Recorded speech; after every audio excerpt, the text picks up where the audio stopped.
Thought I'd do a little video presentation of this light kitchen. It's a gorgeous European made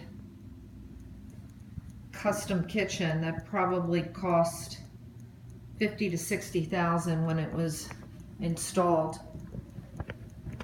The Sub-Zero has a matching panel.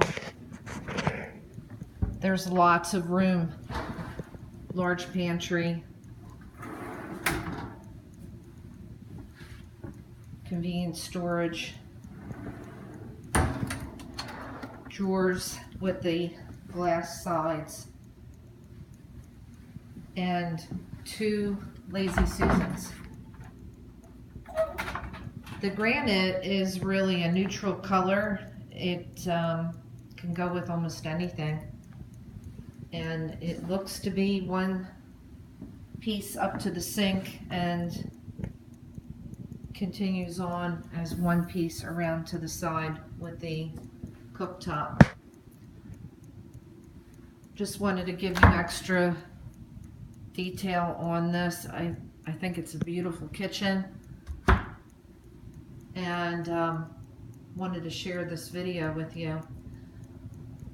It does wrap around to a little desk area with matching shelves, and the entire kitchen